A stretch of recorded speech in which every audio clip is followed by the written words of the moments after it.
হয় চাওক, ইতিমধ্যে আমি কায়িকভাৱে মৰমৰ শিল্পী জুবিন গাৰ্গক বিদায় দিছোঁ, কিন্তু সদায় আমাৰ অন্তৰত থাকিব। ব্ৰহ্মপুত্ৰৰ বুকুৱেদি যিমান দিনলৈ পানী বব সিমান দিনলৈ জুবিন গাৰ্গ ব্ৰহ্মপুত্ৰৰ দুয়োপাৰে প্ৰবাহিত হৈ থাকিব। এই সময়ত আছুৰ সভাপতি ডাঙৰীয়া আমাৰ সৈতে আছে যে পৰিৱেশ পৰিস্থিতি যথেষ্ট গধুৰ, সকলোৱে আমি গম পাইছোঁ। জুবিন দাক বিদায় দিছোঁ কায়িকভাৱে, গতিকে ইয়াৰ পাছত যথেষ্ট দায়িত্ব আছুৰো আছে, ৰাইজৰো আছে, চৰকাৰখনৰো আছে। গতিকে সেই বিষয়সমূহক লৈ কেনেধৰণে আপোনালোকে আগুৱাব আৰু আজিৰ দিনটোত কেনেকুৱা ধৰণৰ প্ৰতিক্ৰিয়া ব্যক্ত কৰিব? আজিৰ দিনটো অসমৰ ইতিহাসৰ আটাইতকৈ দুখৰ দিনবোৰৰ ভিতৰত এটা। আমাৰ প্ৰাণৰ শিল্পী জুবিন গাৰ্গৰ নশ্বৰ দেহ ইতিমধ্যে পঞ্চভূতত বিলীন হৈছে। এই সময়খিনিত আমাৰ বহুত বিশেষ একো ক'ব লগা নাই, কিন্তু এটা কথা ক'ব লাগিব যে জুবিনদাৰ মহাপ্ৰয়াণৰ পৰা আজি এই মুহূৰ্তলৈকে যোৱা দিনকেইটাত অসমত কোনো হিন্দুও নাছিল, কোনো মুছলমানো নাছিল, কোনো ৰাজনৈতিক দল নাছিল, কোনো সংগঠন নাছিল। সকলোৱে এক অসমীয়া স্বাভিমানেৰে সৈতে উদ্বেলিত হৈ আগবাঢ়ি আহিছিলে আৰু সেইটোৱে আছিলে জুবিনদাৰ চিন্তন, জুবিনদাৰ আদৰ্শ। গতিকে জুবিন গাৰ্গ কায়িকভাৱে আমাৰ মাজত নাই। তেখেতৰ আদৰ্শ, তেখেতৰ চিন্তন, তেখেতৰ সংগীতক প্ৰজন্মৰ পৰা প্ৰজন্মলৈ জীয়াই ৰখাটোৱেই হ'ব তেখেতৰ কাৰণে প্ৰকৃত শ্ৰদ্ধাঞ্জলি। আৰু ইয়াৰ পিছত যদি আমি আকৌ জাতি ধৰ্মৰ নামত বিভাজিত হ'বলৈ আৰম্ভ কৰোঁ, ৰাজনীতিৰ নামত বিভাজিত হ'বলৈ আৰম্ভ কৰোঁ, ধনী দুখীয়াৰ মাজত তফাত সৃষ্টি কৰিবলৈ আৰম্ভ কৰোঁ, তেতিয়াহ'লে সেইটো জুবিনদাৰ প্ৰতি শ্ৰদ্ধাঞ্জলি নহ'ব।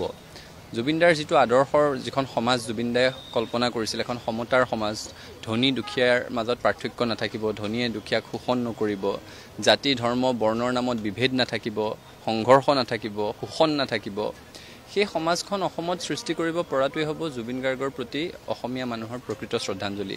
তাৰ সমান্তৰালভাৱে তেওঁ অসমৰ শিল্প জগতখন নিজৰ সৃষ্টিৰাজিৰে অনাদি অনন্ত কাললৈ সমৃদ্ধ কৰি থৈ গৈছে। সেইবোৰৰ প্ৰকৃত সংৰক্ষণ, সেই সন্দৰ্ভত সঠিক গৱেষণা, বিদ্যায়তনিক গৱেষণা আৰু নতুন প্ৰজন্মৰ মাজত জুবিন গাৰ্গৰ সংগীত প্ৰতিভাক ভালদৰে আগবঢ়াই লৈ যোৱাটোৱে হ'ব তেখেতৰ প্ৰতি শ্ৰদ্ধাঞ্জলি। এতিয়া তেখেতৰ সমাধিক্ষেত্ৰ যোৰহাটত নিৰ্মাণ হ'ব, তেখেতৰ সমাধিক্ষেত্ৰ সোণাপুৰতো নিৰ্মাণ হ'ব। চৰকাৰলৈ আমাৰ এটাই আহ্বান, এটাই অনুৰোধ, তেখেতৰ সমাধিক্ষেত্ৰক সৰ্বোত্তম হওক।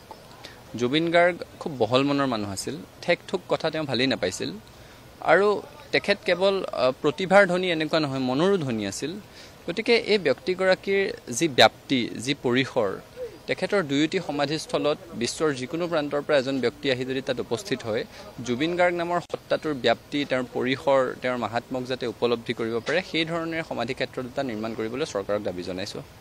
ধন্যবাদ জনাইছোঁ। তাৰ লগতে সদৌ অসম ছাত্ৰ সন্থাৰ সাধাৰণ সম্পাদকগৰাকীও আছে যে আজিৰ দিনটো ইতিমধ্যে আমি সকলোৱে গমেই পাইছোঁ, গোটেই কামখিনি সুকলমে পাৰ হৈ গ'ল। জুবিন দাক আমি কায়িকভাৱে বিদায় দিলোঁ। এতিয়া দায়িত্ব সকলোৰে বাঢ়িছে। হয়, এটা অনাহুত অনাকাংক্ষিত ঘটনা 19 ছেপ্টেম্বৰৰ দিনটো অসমবাসীৰ বাবে। জুবিন দা আমাৰ মাজৰ পৰা হাৰি গ'ল। জাতিটোৰ আত্মসদৃশ জুবিন দাক হেৰুৱাই প্ৰত্যেকগৰাকী অসমীয়া মানুহ মৰ্মাহত হৈ আছে আৰু আজি তেখেতক আমি চিৰবিদায় জনালোঁ। আজি পুৱালৈকে অন্ততঃ সকলোৱে জুবিন দা আছে তেনেকুৱা ধৰণৰ এটা ধাৰণাৰ সৈতে আমি আছিলোঁ আৰু আজি তেখেতৰ যেতিয়াই নশ্বৰ দেহ পঞ্চভূতত বিলীন হ'ল, তেতিয়াৰ পৰাই জুবিন দা আমাৰ মাজত নাই। সেইটো ৰুহ বাস্তৱ মানি ল'বৰ কাৰণে আমি সকলোৱে নিজক প্ৰস্তুত কৰিব লগা হৈছে। আমি আশা কৰিম জুবিন দাৰ আত্মা য'তে আছে শান্তিৰে থাকক, সুখত থাকক।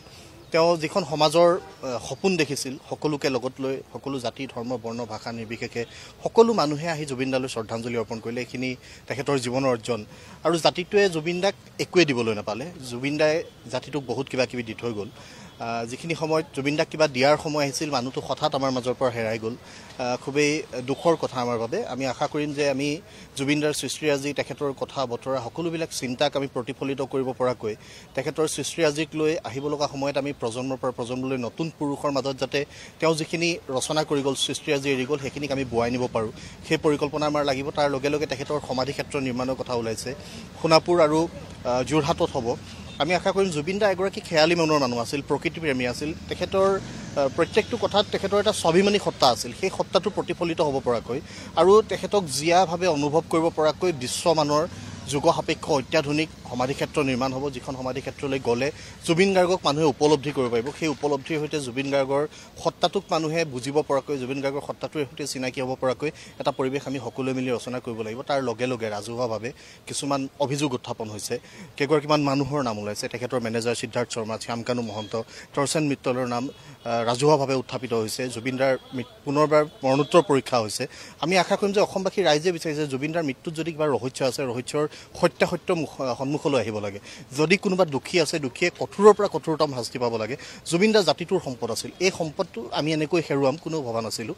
সেয়েহে এই গোটেই প্ৰক্ৰিয়াটোত আহিব লগা সময়খিনিত আমি তীক্ষ্ণ দৃষ্টি ৰাখিম। অসমবাসী ৰাইজে বিচৰাৰ ধৰণে জুবিন গাৰ্গৰ ক্ষেত্ৰত কি সিদ্ধান্ত ল'ব লাগে, সেই সিদ্ধান্তৰে সৈতে সদৌ অসম ছাত্ৰ সন্থা আগবাঢ়ি যাব। আৰু কোনো লোকে যদি জুবিনদাৰ মৃত্যুৰ বাবে কোনোবা দায়ী, কোনো লোক যাতে হাৰি যাব নোৱাৰে, সেই ক্ষেত্ৰত সদৌ অসম ছাত্ৰ সন্থাই পুনৰ আমি দৃঢ়তাৰে কওঁ যে আমি তীক্ষ্ণ দৃষ্টি ৰাখিম। আৰু এই তদন্ত যাতে কেতিয়াও দায়হৰা ৰূপত তদন্তৰ নামত তদন্ত হ'ব নালাগে, সেই প্ৰক্ৰিয়াটো যাতে চৰকাৰে কৰে, সেই দাবী আজি এইখিনি সময়ত আমি চৰকাৰলৈ উত্থাপন কৰিছোঁ। ধন্যবাদ জনাইছোঁ সমীৰণ ফুকন ডাঙৰীয়া। আৰু তাৰ লগে লগে মুখ্য উপদেষ্টা ডক্টৰ সমুজ্জ্বল কুমাৰ ভট্টাচাৰ্য ডাঙৰীয়াও আমাৰ সৈতে আছে যে আমি কায়িকভাৱে জুবিনদাক আজি বিদায় দিছোঁ। এতিয়া দায়িত্ব সকলোৰে বাঢ়িছে। তাৰ লগে লগে বিভিন্ন অভিযোগসমূহ ওলাইছে, বিভিন্ন ধৰণৰ সন্দেহ বা বিভিন্ন ধৰণৰ গোটেই ঘটনাটোক লৈ বিভিন্ন ধৰণৰ ৰহস্য ওলাইছে, বিভিন্নজনৰ নাম ওলাইছে। মুখ্যমন্ত্ৰীয়ে কালিৰ দিনটোত কৈছে, এজাহাৰ কথা কৈছে, CID লৈ গোটেইখিনি হস্তান্তৰ কৰাৰ কথা কৈছে। গতিকে গোটেই বিষয়সমূহ সামৰি আপোনাৰ পৰা এই মুহূৰ্তত প্ৰথম কথাটো যে চাওক, জুবিন গাৰ্গৰ শেষ কৃত্যত থাকিবলগীয়া হৈছে, তাতকৈ অসহনীয় কথা একো নাই। ভাবিবই নোৱাৰে, এতিয়াও মানে বিশ্বাস নহয়, অবিশ্বাস্য এটা কথা আৰু সেয়া ভাঙি যোৱা এটা কথা। এতিয়া জুবিন গাৰ্গ আমাৰ মাজৰ পৰা কায়িকভাৱে নোহোৱা হ'ল, কিন্তু জুবিন গাৰ্গৰ প্ৰতিটো সৃষ্টি, তেওঁৰ বাক্য, তেওঁৰ শব্দ, কণ্ঠ, অসমক মনে প্ৰাণে ভাল পোৱাৰ তেখেতৰ প্ৰকাশ, তেখেতৰ উপলব্ধি, পদক্ষেপ, এই সকলোবোৰ আমি আমাৰ অসমৰ প্ৰত্যেকজন অসমৰ খিলঞ্জীয়া মানুহৰ হৃদয়ত সদায় জীয়াই থাকিব, জীপাল হৈ থাকিব আৰু অমৰ হৈ থাকিব। আৰু জুবিন গাৰ্গ অসমৰ আত্মা হৈ ৰ'ব। আৰু আনবোৰ যিবোৰ বিষয়, সেই বিষয়সমূহত আমি আজি শেষকৃত্যলৈকে সকলোৱে সেই মুহূৰ্তটো, এইটো বিষাদৰ মুহূৰ্তটোৰ কাৰণে আমি সকলোৱে কেনেকৈনো সন্মুখীন হ'ম সেই পৰিস্থিতিত আছিলোঁ। প্ৰশ্ন আছে, অসমৰ ৰাইজৰ প্ৰশ্ন আছে, আমাৰো প্ৰশ্ন আছে। আৰু অসম চৰকাৰে তদন্তৰ ঘোষণা কৰিছে। তদন্ত হ'ব লাগিব আৰু তদন্ত পানী নসৰকা বিধৰ হ'ব লাগিব। আৰু কোনো যাতে আইনৰ সুৰুঙাৰে যাতে বাচি যাব নোৱাৰে। আৰু তেনেধৰণৰ পানী নসৰকা তদন্তৰে চৰকাৰে পদক্ষেপ ল'ব লাগিব। এইটো বিশ্বাসযোগ্যতাৰ প্ৰশ্ন। গতিকে ৰাইজৰ মনত যিবোৰ প্ৰশ্ন আহিছে, সেই প্ৰশ্নবিলাকৰ বিশ্বাসযোগ্য সমাধান, উত্তৰ আৰু জবাবদিহি, পদক্ষেপ, ব্যৱস্থা, এই সকলোবোৰ চৰকাৰে ল'ব লাগিব।